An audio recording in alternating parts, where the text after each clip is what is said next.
हरे कृष्णा दोस्तों, मैं अंजू ताइल। मैं आपको बृहस्पति देव की पूजा व्रत विधि सुनाने जा रही हूँ।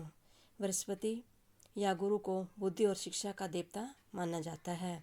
गुरुवार को बृहस्पति देव की पूजा करने से धन, विद्या, पुत्र व अन्य मनोवांछित फल की प्राप्ति होती है।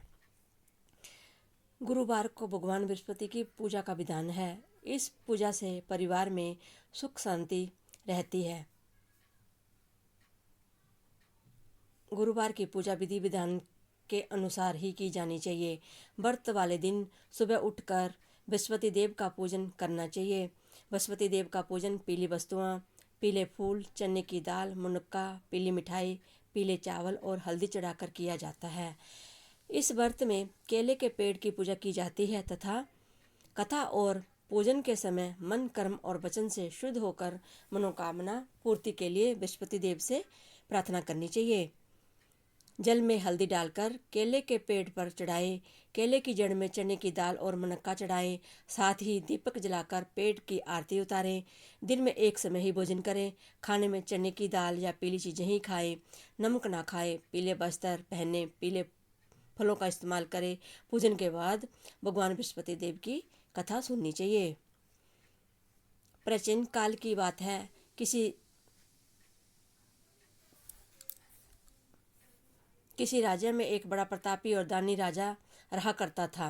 वह प्रत्येक गुरुवार को व्रत रखता एवं भूखे और गरीबों को दान देकर पुण्य प्राप्त करता था। परंतु ये बात उसकी रानी को अच्छी नहीं लगती थी। वह ना तो व्रत करती थी, ना ही किसी को एक भी पैसा दान में देती थी और राजा को भी ऐसा करने से मना करती थी। एक समय की बात है, राजा शिकार खेलने के लिए वन चले गए थे। घर पर रानी और दासी थी। उस समय गुरु बृहस्पति देव साधु का रूप धारण कर राजा के दरवाजे पर भिक्षा मांगने आए। साधु ने जब रानी से भिक्षा मांगी तो वह कहने लगी, हे साधु महाराज, मैं इस दान और पुण्य से तंग आ गई हूँ।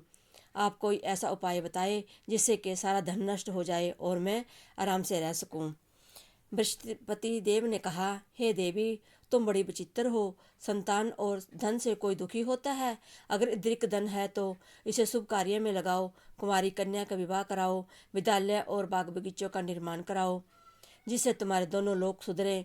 परंतु साधु की इन बातों से रानी को खुशी नहीं हुई। उसने कहा कि मुझे ऐसे धन की आवश्यकता नहीं है जिसे मैं दान दूं और जिसे संभालने में मेरा सारा समय नष्ट हो जाए। तब साधु ने कहा, यदि तुम्हारी ऐसी इच्छा है तो मैं जैसा तुम्हें बताता हूँ तुम वैसा ही करना। गुरुवार के दिन तुम घर को गोबर से लीपना, अपने केसों को पीली मिट्टी से धोना, केसों को धोते समय स्नान करना, राजा से हजामत बनाने को कहना, भोजन में मांस मदिरा खाना, कपड़ा धोबी के यहाँ धुलने डालना। इस प्रकार 7 बृहस्पति करने से तुम्हारा समस्त धन नष्ट हो जाएगा। इतना कहकर साधु रूपी बृहस्पति देव अंतर्ध्यान हो गए। साधु के अनुसार कई बातों को पूरा करते हुए रानी को केवल 3 बृहस्पति ही बीते थे। उसकी समस्त धन संपत्ति नष्ट हो गई। भोजन के लिए राजा का परिवार तरसने लगा। तब एक दिन राजा ने रानी से कहा, हे रानी, तुम यही रहो, मैं दूसरे देश को जाता हूँ, क्योंकि यहाँ पर सभी लोग मुझे जानते हैं, इसलिए मैं कोई छोटा कार्य नहीं कर सकता। ऐसा कहकर राजा प्रदेश चला गया। वहाँ वह जंगल में लकड़ी काट कर लाता और शहर में बेचता। इस तरह वह अपना जीवन व्यतीत करने लगा। इधर राजा के परदेश जाते ही रानी और दासी दुखी रहने लगी। एक बार जब रानी और दासी को 7 दिन तक बिना भोजन के रहना पड़ा तो रानी ने अपनी दासी से कहा, हे दासी, पास ही नगर में मेरी बहन रहती है, वह बड़ी धनवान है, तू उसके पास जाकर और कुछ ले आ ताकि थोड़ा बहुत गुजर बसर हो जाए। दासी रानी की बहन के पास गई। उस दिन गुरुवार था और रानी की बहन उस समय बृहस्पति व्रत की कथा सुन रही थी। दासी ने कहा, रानी की बहन को अपनी रानी का संदेश दिया, लेकिन रानी की बड़ी बहन ने कोई उत्तर नहीं दिया। जब दासी को रानी की बहन से कोई उत्तर नहीं मिला तो वह बहुत दुखी हुई। उसे क्रोध भी आया। दासी ने वापस आकर रानी को सारी बात बता दी। सुनकर रानी ने अपने भाग्य को कोसा। उधर रानी की बहन ने सोचा कि मेरी बहन की दासी आई थी, परंतु मैं उसे नहीं बोली, इससे वह बहुत दुखी हुई होगी। कथा सुनकर और पूजन समाप्त करके वह अपनी बहन के घर आई और कहने लगी, हे बहन, मैं बृहस्पतिवार का व्रत कर रही थी। तुम्हारी दासी मेरे घर आई थी, परंतु वह जब तक कथा होती है तब तक ना तो उठते हैं और ना ही बोलते हैं, इसलिए मैं नहीं बोली। कहो दासी क्यों गई थी? रानी बोली, बहन, तुमसे क्या छुपाऊं, हमारे घर में खाने तक को अनाज नहीं था। ऐसा कहते कहते रानी की आंखें भर आई। उसने दासी समेत पिछले 7 दिनों से भूखे रहने तक की बात अपनी बहन को विस्तारपूर्वक सुना दी। रानी की बहन बोली, देखो बहन, भगवान बृहस्पति देव सबकी मनोकामना को पूर्ण करते हैं। देखो शायद तुम्हारे घर में अनाज रखा हो। पहले तो रानी को विश्वास नहीं हुआ, पर बहन के आग्रह करने पर उसने अपनी दासी को अंदर भेजा तो उसे सचमुच अनाज से भरा एक घड़ा मिल गया। यह देखकर दासी को बड़ी हैरानी हुई।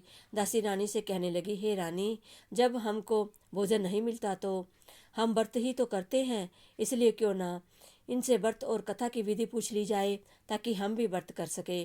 तब रानी ने अपनी बहन से बृहस्पतिवार व्रत के बारे में पूछा तो उसकी बहन ने बताया, बृहस्पतिवार को के व्रत में चने की दाल और मुनुक्का से विष्णु भगवान का केले की जड़ में पूजन करें तथा दीपक जलाएं, व्रत कथा सुने और पीला भोजन ही करें।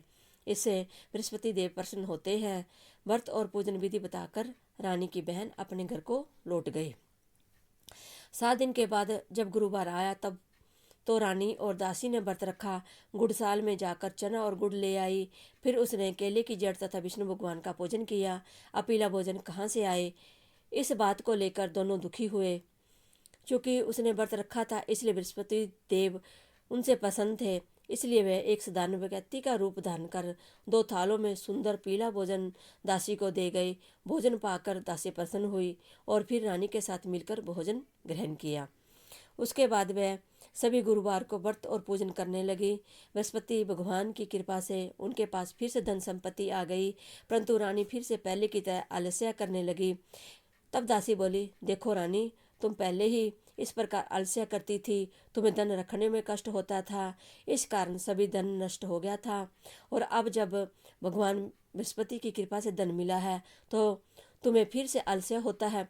रानी को समझाते हुए दासी कहती है कि बड़ी मुसीबतों के बाद हमने ये धन पाया है, इसलिए हमें दान पुण्य करना चाहिए, भूखे मनुष्य को भोजन कराना चाहिए और धन को शुभ कार्य में खर्च करना चाहिए, जिससे तुम्हारे कुल का यश बढ़ेगा, स्वर्ग की प्राप्ति होगी और पितर प्रसन्न होंगे। दासी की बात मानकर रानी अपना धन शुभ कार्यों में खर्च करने लगी, जिससे पूरे नगर में उसका यश फैलने लगा। बृहस्पतिवार व्रत कथा के बाद श्रद्धा के साथ आरती भी की जानी चाहिए। इसके बाद प्रसाद बांटकर उसे ग्रहण करना चाहिए। बोलो भगवान बृहस्पति महाराज की जय।